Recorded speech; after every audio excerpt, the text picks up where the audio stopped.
the NMTRC, Dr. Giselle Sholler.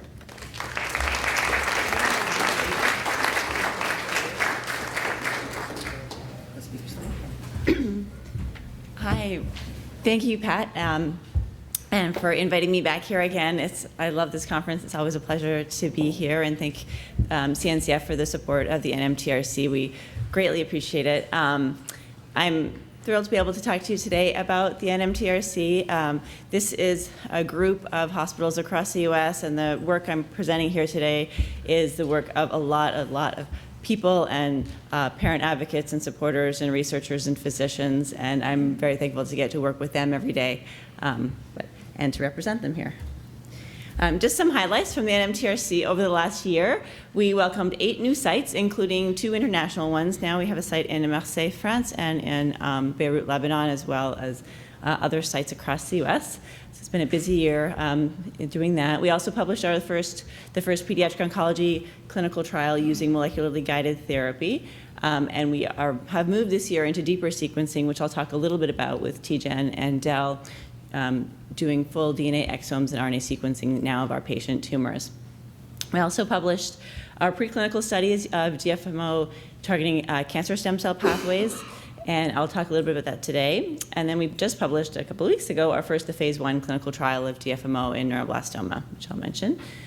We've had active enrollment on our DFMO study for children in remission, and we have been able to ensure DFMO supply for all future studies. That was a big concern and question among our community because we were no longer able to purchase DFMO for our current study, but we're thankful to the families of children with cancer who actually came together to begin a pharmaceutical company to produce DFMO so that we will have supply for all future studies. This is a list of the NMTRC sites now. Some of the new ones this year include Montefiore in New York City, as well as Tufts in Boston.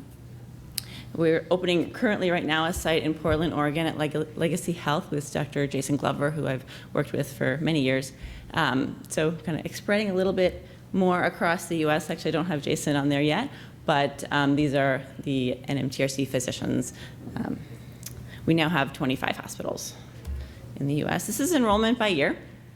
2015 is still only partway done. So the NMTRC, as I moved in 2011 to Michigan, is when we were able to add many more sites across the US to participate in NMTRC clinical trials. So initially, the first few years were smaller numbers of enrollment, and so far on treatment studies, we've treated 411 children with neuroblastoma. Our current clinical trials that we have open right now includes our prevention trial with DFMO for children in remission, as well as a phase 2 trial for nifurtimox for relapsed refractory patients for either neuroblastoma or medulloblastoma. Our feasibility trial using molecularly guided therapy for any patients with relapsed or refractory childhood cancers. And we have a DFMO phase 1/2 trial for children who have relapsed or refractory disease, combining DFMO with Velcade, and I'll talk about that. So first I'll talk about our DFMO studies.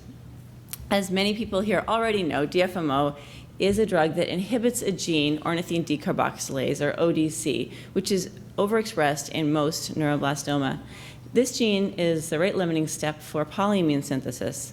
Polyamines are important for tumor cells to grow and divide.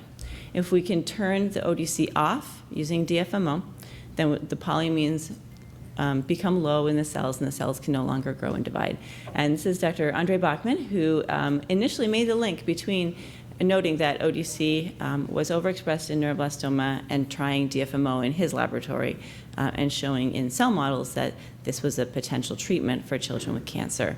Dr. Andre Bachman has been working at the University of Hawaii for the last 20 years, but this past spring, he actually moved to Grand Rapids, Michigan, where I am, so our labs can be right next to each other as we further study DFMO together. Our phase 1 clinical trial was done in 2010, where we tried 4 different dose levels of DFMO, first alone and then in combination with low-dose oral etoposide, 50 milligrams per day for 14 days, every cycle. The children, I don't have the safety data, the children all tolerated the medicine well. There was no dose-limiting toxicities seen in this study. And so we found that all the 4 doses were safe in children with neuroblastoma. We did not go further to determine a maximum tolerated dose, in which typical phase 1s, you would keep increasing the dose until you see toxicities. But because as we were measuring the urines of the patients on this drug, we found the urine polyamines normalized to normal levels. And so we felt that the DFMO was hitting the biological target, turning off the ODC and normalizing the polyamines, and didn't feel that it was necessary to continue to increase the dose. This is also the doses that are used in adult colon cancer studies as well. In terms of response, 13 out of our 17 patients had stabilization of their disease, prolonged stabilization, and the 1 patient had response of their bone marrow, and 3 patients had partial response on MIBG. What was interesting on this study was while we didn't see any complete responses in terms of resolution of tumor, we did have 3 patients whose tumors became PET negative. The difference between MIBG and PET scans, MIBG will show you any neuroblastoma, but it'll show you a ganglioneuroma, a benign tumor that has the target, that the neuroadrenaline transporter that takes up the MIBG. The PET scans will show you the glycolytic metabolism, or how active a tumor is, metabolically active.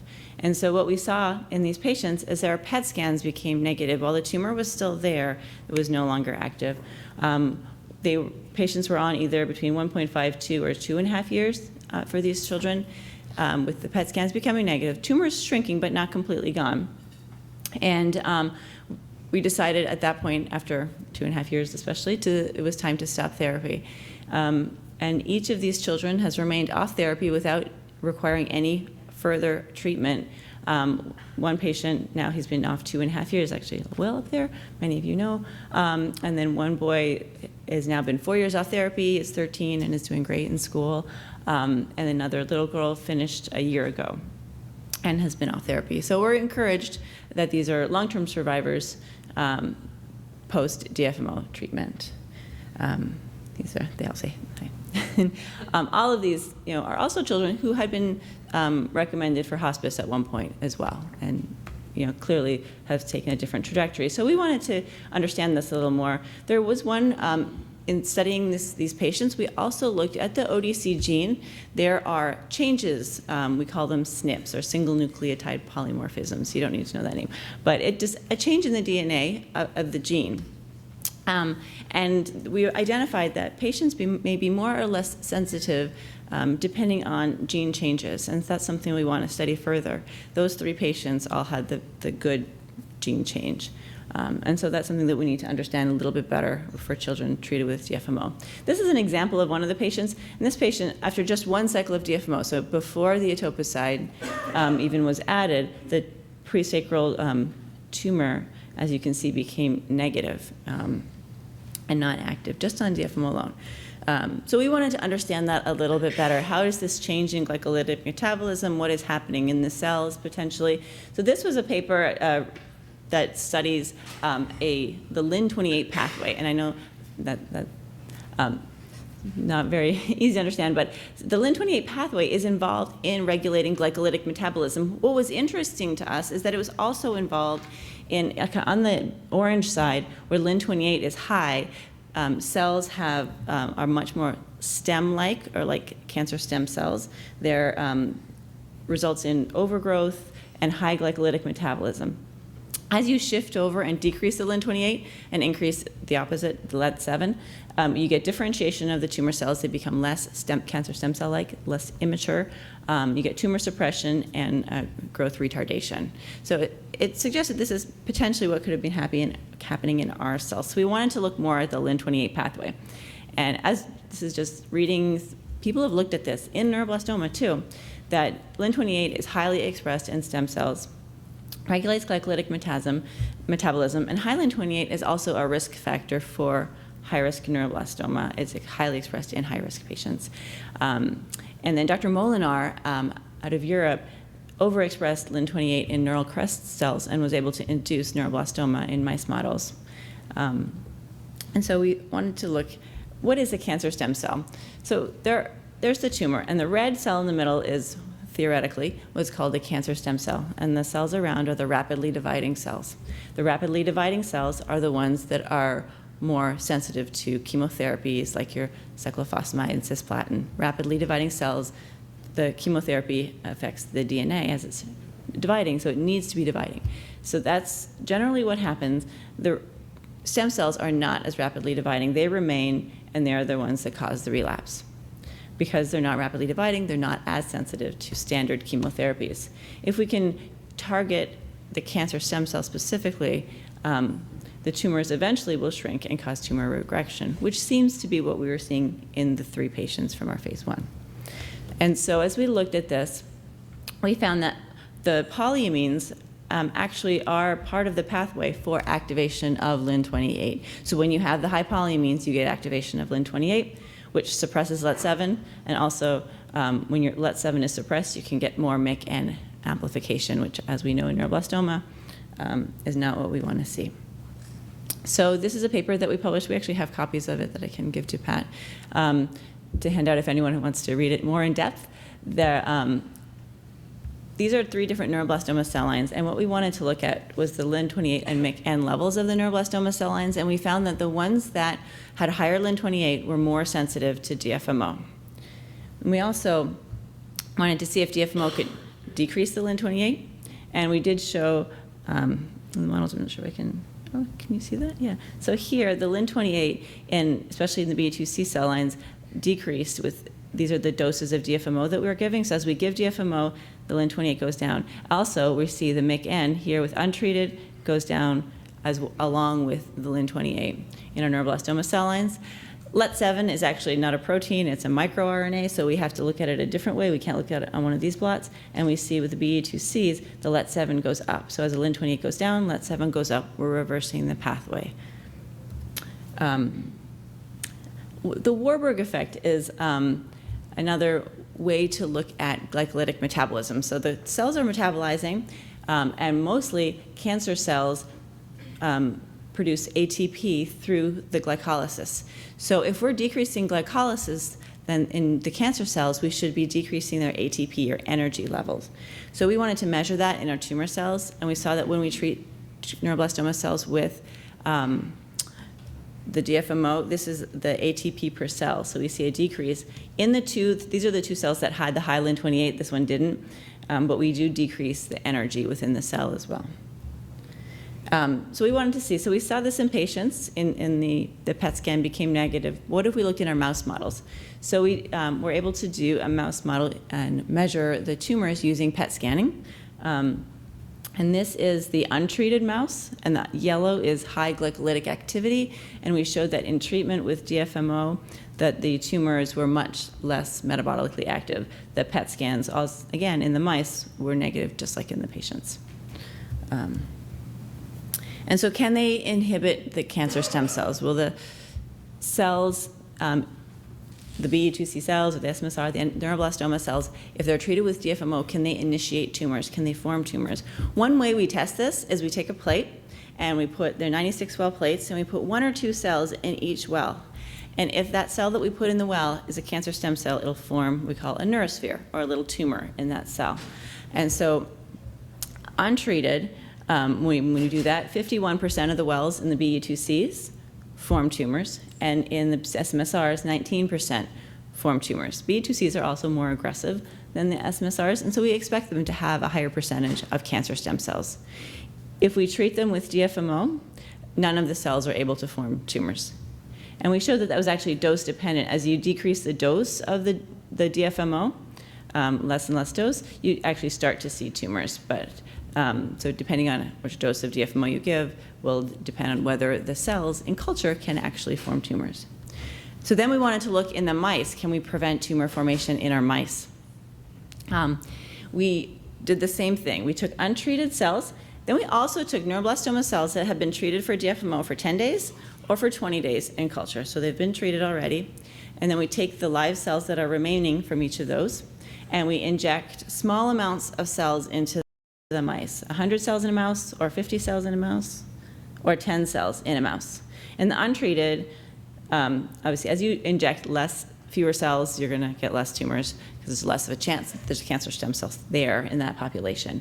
So in the untreated, between 6 to 9 of the out of the 10 mice will form tumors. As you increase the DFMO, even here down to if the cells have been treated with DFMO, only 2 to 4, about half of the mice can form tumors. So it does seem that treatment with DFMO is inhibiting the cancer stem cell population and ability of the neuroblastoma to form tumors, or for us, hopefully, inhibit relapse. So while, as we all know, this is what has led now to our phase 2 study, neuroblastoma patients are able to attain remission most of the time, but still 40% will relapse.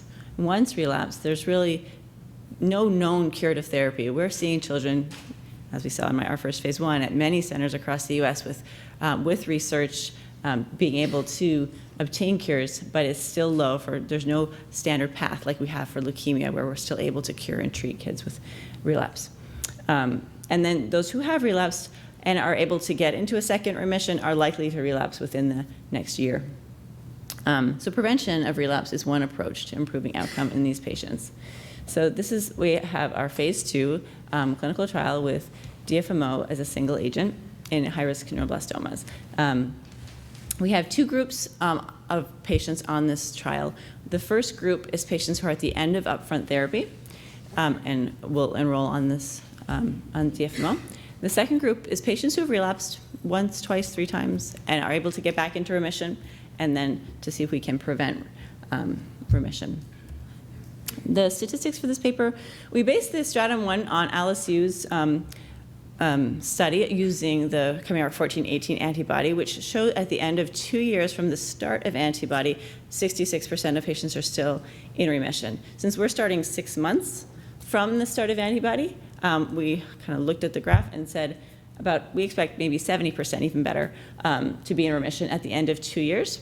And we want to try and see if we could increase that event-free survival rate to 80%, an increase in 10%. That would require 127 patients. In stratum 2, we baselined. There is no great historical control for this because there's so many different therapies for relapsed patients. But on average, patients who have relapsed and achieved remission, 10% were in remission at 2 years. And so we wanted to see if we could increase that to 30% of those patients still in remission at 2 years. We have enrolled 75 patients on the first study, and it started 3 years ago this month. And so we are seeing now over the last year, patients have been completing the 2 years. In the second stratum, we've enrolled 28 patients out of a total of 33 planned. And I'm happy to talk more about that study later on if anyone's interested.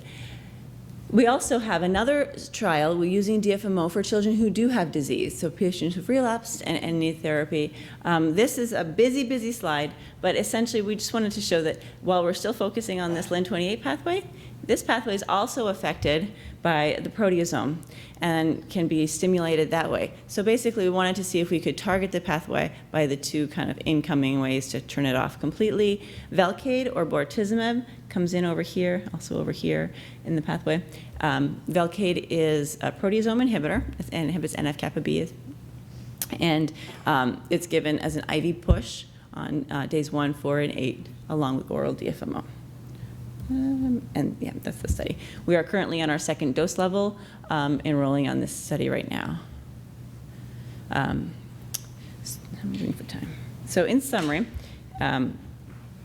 we have shown that DFMO does inhibit ornithine decarboxylase, and as a result, was able to reverse that Lin28, LET7 pathway, decrease MYC-N levels, decrease the energy levels, ATP, and glycolytic metabolism in our patients and our mice models, cell lines, and then inhibit the PET activity in patients and in some of our mice, in some of our patients. And we currently have 2 clinical trials using this and have others actually planned currently.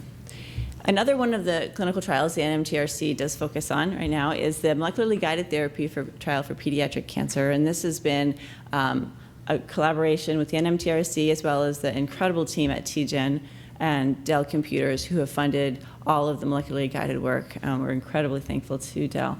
This is a multi-center trial. Essentially, patients will enroll and consent any relapsed patient, and it's for neuroblastoma or any other incurable pediatric cancer. The biopsy is then sent to TGen, where currently we're doing RNA sequencing and DNA exomes, which take about 2 weeks. Even just over a year ago, it took 2 months. With the Dell support and compute power, we've shortened it to 2 weeks. And in a CLIA-certified environment, the data is sent to us at the NMTRC. We're using computer modeling. We're able to generate a report looking at about 160 different medications to see what drug specifically might target the patient's tumor and the pathways that are active in that patient's tumor. A molecular tumor board is held, which I'll talk about, and we come up with a treatment decision. As well, on the research side of things, the cells are also sent to our laboratory where we grow the patient's cells in culture for high-throughput drug testing, and we grow mice models of the patients if we want to do more specific testing of a particular agent in the patient's mouse model. So far, in our initial study, we used 14 patients in 2012, and then we moved forward to 48 patients, of which 20 were neuroblastoma, 8 brain tumors, and 19 rare tumors. And then in our current study this year, we've enrolled so far 16 patients to date, 12 neuroblastoma, 3 brain tumors, and 1 rare tumor. And that's kind of the breakdown. The large blue is the neuroblastoma, of course. And, what we've seen in some of our patients, as we've been biopsying and learning from our patients, we do see that tumors evolve over time and they change. And that's why it's really important for us to be doing the biopsy at the time of treatment. There's the kind of germline, and then the first of the patient, and then their first biopsy, and then second biopsy, third biopsy. And we can see that even in this patient that's been biopsied multiple times, the green is genes that are becoming more expressed, and here we're seeing genes that were there and are going away. So the genes and the expression and the pathways that are active in the patient's tumors do change over time. So that's why we get a lot of questions, can we just use the biopsy that was done at diagnosis? But it's different. And so on our current trial, which is something that was different from last year's trial, is that we are having subjects who are having repeat biopsies. So one of the things we learned from our last year's trial was that patients will often respond initially, but then at about 4 to 6 months of doing the same therapy, the tumor will start to progress. So what is the right time to rebiopsy and potentially change therapies? As we know, in upfront therapy, we never do the same thing over and over again. We alternate cycles of different chemotherapies. And we're not quite there yet with the personalized medicine, but on this current study now, patients can have rebiopsies. Generally, we're aiming at around 4 to 6 months, and then resequencing and have a tumor board again. We may continue with the same therapy if it's working well, and that's what we want to continue with, but it also gives the option of, should we be changing, really looking and studying the patient more closely. And as I say, subjects may change treatment if we think it's important. So the genomic analysis is done at TGen. It's CLIA-certified RNA DNA sequencing with the Illumina HiSeq 2500 sequencer. Some people ask, why is this different than some of the other things like Foundation Medicine? Foundation Medicine does about a 400 gene panel. This will look at all of the exomes or all of the DNA in the patient's tumor. And the RNA is really important. We found in pediatric cancers, because for the DNA, generally in adult cancers, up to 60 to 70% of adult cancers will have a DNA mutation, like a BRAF mutation that you can target. In pediatric cancers, it's much less. We're seeing in all of ours so far, maybe a 10 to 30% targetable gene mutation in the DNA of a pediatric cancer. Pediatric cancers just haven't been exposed to as much environmental stressors as adult cancers, and so that may be one of the reasons why the RNA has been really important. RNA is the translation of the DNA, so not necessarily a mutation happening, but that the overexpression of a certain gene can be driving a pathway in a patient. As we've seen, ALK mutations have been very important in neuroblastoma with the drug crizotinib that can target those. We found that patients that may not have an ALK mutation but have ALK overexpression can also respond. And so understanding both in pediatrics is going to be really important. That's just, actually, this is the slide there. So we just can see quite a bit more information by doing full sequencing versus doing a chip. This is what the report will look like. Over on this side is the DNA. So we talk about, it's like a BRAF V600E mutation is a variant of known variant with known significance. We also, variants of unknown significance, so new mutations that may not have been described or are things that the tumor board wants to talk about and try and understand. And then here on this side is the overexpression of genes and what drugs might target those.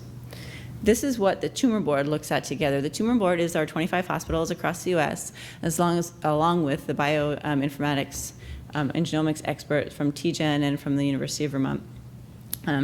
And the pharmacists are very critical in our discussions, as well as we put together drugs that may not have been combined together before to find the best therapies for the patient. This is then evaluated once the tumor board creates a treatment decision. It's evaluated by a medical monitor, and then the patient can start treatment. This is just a screenshot of our tumor board portal. Each patient has their own portal. And we put together the pathology, the radiology, kind of the pathways that we look at, any literature. There's a primary and secondary reviewer. So it's a very intense discussion with a lot of review for that particular patient. And then this is stored as the patient's portal and can be added to over time. And we do like to work with home oncologists that refer patients to our program, and they participate in the tumor board, and they have access to all the information as well, because these medications can then be given at the home hospital. They don't have to be at the NMTRC center, because they're all FDA-approved agents. Some new studies that are coming, just a couple of quick more slides, I think I'm doing okay. For 2015, these are the studies we have in progress right now that we're working on as a group. One is a phase 1 study of tocophone in neuroblastoma and mental-blastoma. Another one is a phase 1/2 study with a drug called TB403. I'm going to tell you what these are in a second. And then a new pilot Upfront study for children with neuroblastoma. So phase 1, tocophone. Tocophone is actually a drug used for Parkinson's disease. It blocks a gene called COMT. During our genomic profiling of all of our patients with neuroblastoma, we kept seeing this gene come up over and over and over, and found that it is overexpressed in a lot of neuroblastomas. When we block COMT, is a gene to break down dopamine. So it makes sense in Parkinson's, as you want to block that, and you'll increase dopamine in cells. Neuroblastoma cells are actually quite sensitive to dopamine. They already have catecholamines, as we know we measure in the urine, the VMA and the HVA. So if we block this and increase the dopamine, it's actually toxic to neuroblastoma cells. Here we go. Tocophone inhibits it, and you get high levels of dopamine, which can cause apoptosis. And this is actually already, just this year, there's been 2 other publications using this in other adult cancers. These are some of the neuroblastoma overexpression. Not every patient, so I think understanding the level of COMT in a patient with neuroblastoma is going to be important. And these are patient samples in our lab, and these are standard cell lines, both of which are quite sensitive to tocophone in our cell viability. This just shows the level of killing, and it kills the neuroblastoma. Cleaved caspase 3 is a sign of cell death, and as we give these in the micromolar ranges, we start to see cell death happening. So it's a apoptotic cell death in neuroblastoma cells. In our mouse models, this was the first example we were able to show that this is tocophone, and this is untreated mice, and the tumors are much smaller. We just finished a repeat of this, and it actually shows even nicer curves. So it's repeated, and now we're going to be treating the mice with an even higher dose of tocophone because they tolerate this without any problem at all. So we were able to show that even in our mice models that tocophone inhibits the growth of the neuroblastoma cells. Oxaliplatin is a cousin of cisplatin and carboplatin, which all the kids have already received. But it's a drug that we're using more often in our personalized medicine approach. So we wanted to look at what drug might we combine tocophone with. And this is basically what this graph shows is when we combine tocophone with oxaliplatin at low doses here, that the drugs are synergistic together. They're putting the two together causes even more cell death than if you treated each one alone and just added the toxicity. It's even more toxic. And what we like to do is try and be able to use drugs at lower doses so we can minimize toxicities in the patients. And this is, again, just showing that the two together really cause significant cell death in the neuroblastoma cells. So we have a draft of the clinical trial written, and we are just starting to work with obtaining the tocophone for the study. And we hope, here's the clinical trial, will be a phase 1 trial, first alone for either 1 or 2 cycles. We haven't quite decided that. And then in combination with oxaliplatin. And these are the 3 dose levels of the tocophone, which we anticipate treating the children. And then TB, so our anticipated opening of that study would be probably either October or November of this year. TB403 is a drug from a company called Oncurious out of Sweden. We've been working with them for the last about 6 months.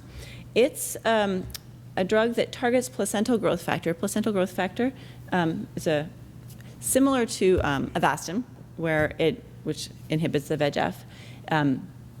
Placental growth factor is in the blood, and it binds to a receptor, NRP1, which we've also found to be quite overexpressed in neuroblastoma. And by blocking this growth pathway in the neuroblastoma, our goal is that we'll inhibit.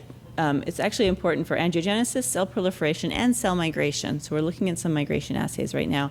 This was a study that was done by Sundar et al. From Boston Children's Hospital, where they looked at it in medulloblastoma, so blocking the placental growth factor in medulloblastoma, so in a brain tumor that's very similar to neuroblastoma in characteristics.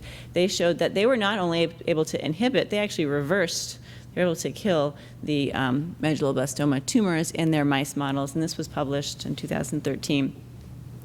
And just looking at NRP1 expression, there's been some publications in neuroblastoma that NRP1 is important in neuroblastoma tumor growth. We looked at our patients, and almost all of the patients do have overexpression of this in neuroblastoma. And so our phase 1/2 study that we're working on with this company is a single agent for 8 weeks of the TB403, and then combining with either Temodar or etoposide. The company felt comfortable leaving that open because we're going to be doing this in neuroblastoma, medulloblastoma, and Ewing sarcoma in the phase 1 as we dose escalate at 4 different dose levels. And so that will depend on what the patients received previously. Some patients will have received etoposide, some patients will have received Temodar previously, and potentially switching to the other leaves it a little bit more open.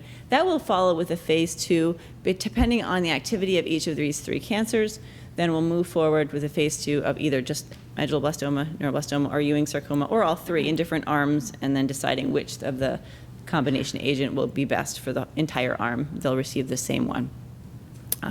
And we are going with them to the FDA for a pre-IND meeting in September. So my goal is that this study will be open likely by December of this year.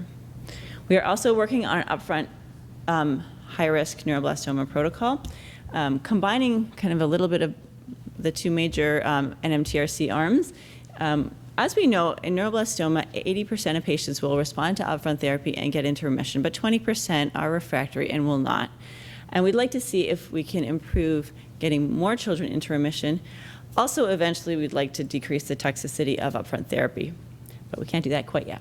So what we'd like to do is in that first 6 cycles of chemotherapy, we want to be sequencing and profiling patients at diagnosis with the full exomes and RNA-seq. And we've identified 6 agents, 6 pathways, which will be, one of those pathways will be upregulated in one of the neuroblastoma. Each patient will have at least one of those upregulated. So 8% of patients will have ALK. We'd like to add the ALK inhibitor to the upfront chemotherapy. Or if the NF-kappa B pathway is upregulated, we can add Velcade. And so working with the entire NMTRC team and the TGen team and Dell team and our pharmacists have been able to create 6 roadmaps that we'd like to offer up front, being what's best for that particular patient. then the patients would receive standard treatment in terms of transplant and antibody, and then complete with a maintenance of DFMO for 2 years. And this is still ongoing. We hope to have this open by the end of the year as well. So I'd like to acknowledge the NMTRC team, and I'm sure there's people that have not updated this. It's been a great team. I'm very thankful to work with all of these people and all of our supporters and donors and our parent advocates who are intimately involved in a lot of the study design and work, because we think their input is really important, and who have funded the BNB, because of Ezra Foundations and Melina's White Light, have virtually funded most of the DFMO work entirely, with many of the other supporters. And I'm very thankful and happy to take questions.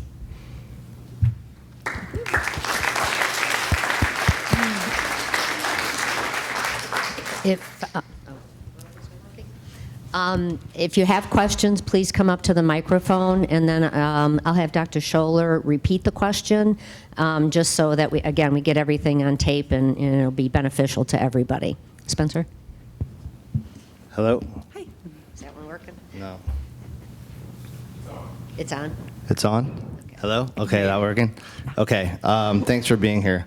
A couple questions. So on the DFMO, is there like a specific test that you guys are giving to help determine whether or not it's more effective or less in certain patients? We're not at this point in terms of deciding pre-going on study.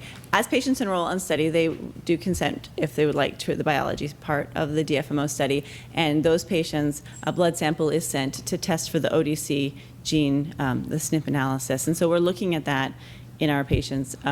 We are planning to design a study where we will be doing that in real time, kind of within the first week or month, and that may affect whether the patients get a higher dose or the regular dose.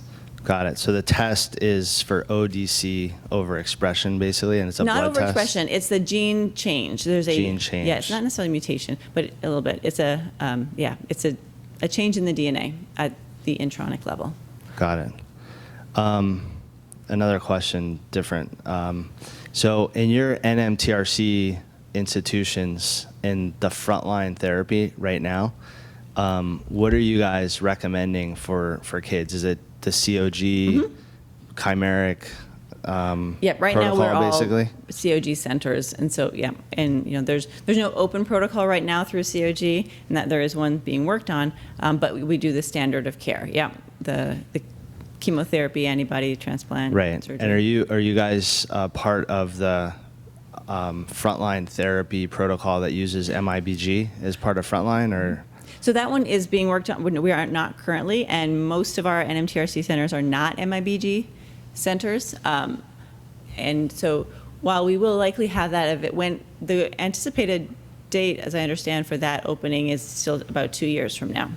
And so there was the pilot, but then there's the one where it'll be offered to all COG centers. We'll still offer that to patients if that's the route they choose to take. Some families can't travel for MIBG. It's a lot of disruption, and so we wanted to have another option as well. Right. Okay. Last question. So your TGen genetic testing that does the DNA, exomes, and RNA sequencing, is that? I guess I understand. Like, one of the major benefits is the speed with which that test is done, so you can make treatment decisions. But in terms of the substantive results, as compared to, like, let's say foundation testing or impact testing, are they basically showing the same thing? It's just a matter of timing, or is your TGen studies? Are your TGen studies more sort of substantively complete, I guess? Yeah, they're much more complete. They're where instead of just the 400 DNA mutations, there's 20,000 genes to look at. Not that we know necessarily what to do with all of that, but it is, and the RNA sequencing is not being done anywhere else right now. But so there is definitely significantly more information, but we're still learning what to do with all that information. Right. Okay. Last question. Yeah. So At what point is it, I'm sorry I I'm guess, not at what repeating point is it, do you need fresh tissue to do your TGen studies, or can you go back and use old tissue? We can go back and use old tissue. On study, we're using fresh tissue, is biopsy at that time, especially with the RNA expression, as the expression of the genes does change over time. So does the mutations to less degree. But we can definitely go back if there is no tumor and we really just want some information. Got it. Okay, thank you. Yeah. Okay. Nick? Yeah, check that microphone. Hello? Is it on? Sorry? You just shut it off. It's on. Hi, Giselle. Hi. I have a couple of questions about your proposed frontline molecular guided therapy. Yes. So if I understand what you said correctly, you're going to test for 6 specific pathways at diagnosis. Oh, hello. Well, is that me? I'm really loud. We'll be doing the full exomes, but yes, when we do the analysis, so it will have all the information should we need it at some point in terms of the DNA exomes and the RNA-seq. But we will focus on 6 pathways for the analysis for the patients, yeah. So 2 follow-up questions. If more than one of those pathways are active, are you going to just make some decision as to which one to target? Yes. Yes, the patient will only receive one agent, but it'll be a tumor board decision. And is that agent going to be given with each cycle of induction? It would be with cycles 3 through 6. So Right, so the first 2 cycles. after are just the patient's stem cells have been collected for transplant to make sure that there's no effect on that. Okay, thank you. Yeah. Okay, one more question. Hi, Dr. Sholler. Hi. Thanks for coming. I just have a quick question on the phase 2 DFMO study in high-risk neuroblastoma kids in remission. Are you able to comment on the results, especially the children in stratum 1? At all? Sure. Yeah, so she wanted me to comment on the results for stratum 1 to date. And I can comment. I think it's already out there. So to date, we've enrolled 75 patients. As of June of last year, patients started to be completing their 2-year. So we have 20 patients who have kind of completed that 2-year time point. We still have a lot of patients on study, and it's not statistically significant yet, but of those 20, 19 out of 20 do remain in remission. And even, so that's, we're very excited with the results and we're encouraged, but it's not statistically significant yet at this point. We need to follow the rest of the patients on study. Out of the 75, 4 have relapsed kind of at different places. And some patients are only on for a couple of months. So it's really difficult to say mid-study what the results are. But I know a lot of families are discussing this outside. So we are fine, as long as with the caveat of understanding that we're still following all those patients. What we're happy to see is of the patients that finished a year ago, still none of those have relapsed even in the year off therapy. Which is encouraging. One of the things we will be watching for is after the patients finish the 2 years on therapy, we'll be following patients for another 5 years to make sure that we're just not delaying a relapse, which is another possibility with this therapy. But so far in the last year that we haven't seen that. Good. Yeah. Okay, one more question. Thank you, Dr. Sholler. I have a question. DFMO is what I want to be doing right now. I'm in Texas. I'm 15 months, or my child's 15 months past treatment. No evidence disease, responded well. We want to participate with you. What are the barriers for me to do so, insurance-wise, logistically, scans? My oncologist wants to see more of your study, and he wants to know if it's COG-based, and if he can derive information from it to where he can work in conjunction with you, so I wouldn't have to fly to Grand Rapids Yeah, to you don't have to participate. fly to Grand Rapids. In Texas, we have Baylor, Dallas Children's is now open, and Dell Children's in Austin are open. But you're 15 months since the end of therapy? Since the end of therapy. Yes. Yeah, that's the problem. So generally, we have this open for children who are within 4 months of finishing antibody. So there is a time frame for when patients need to enroll on the trial to kind of be able to match with our historic control. So maybe we can talk offline on that one, because Yeah. there is definitely that time period of 4 months, and so 15 months is, I mean, it sounds like your child's doing great. He is doing great. Mom wants to be able to continue to give him something to make sure great continues. So that's kind of where we're at right now. And another question, it goes, many patients use catecholamine or NSE levels to determine an empirical relapse or not. Does ODC, can it be tested in a quantitative fashion to be used as something that could measure potential relapse as well? No, we have been following polyamines in the urine. So ODC itself can't, but polyamines in the urine. So in our second stratum of children who have relapsed before and are more likely to relapse, where we have actually seen some more relapses, we do see polyamines in the urine start to elevate. And we have a collaboration with a doctor at MD Anderson in Texas who is measuring circulating tumor cells in our patients as well. And he has been able to identify circulating tumor cells too. So I think there are other ways to watch for relapse. So for future questions, I get your card and I email you? Yes, email me. Giselle.Sholler@HellenDeVosChildren's.org. Okay. So, yeah. Anybody, feel free to email me or call anytime. Hey, one more question.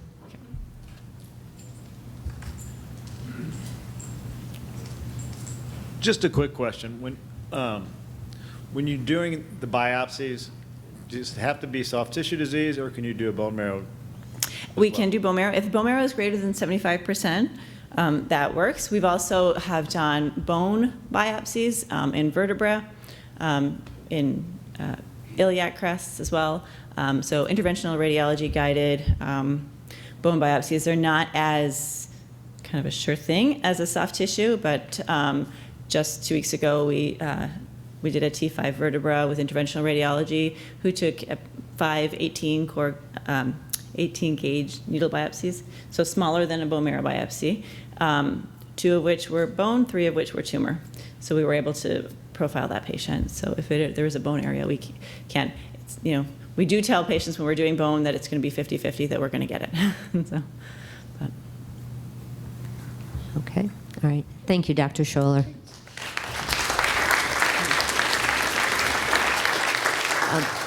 We're going to take a short 5-10 minute break just because we're going to check the sound system in here. So we may have to put some external speakers or whatever. But and you have to leave right away. Yeah. So thank you, Dr. Scholl. Appreciate it.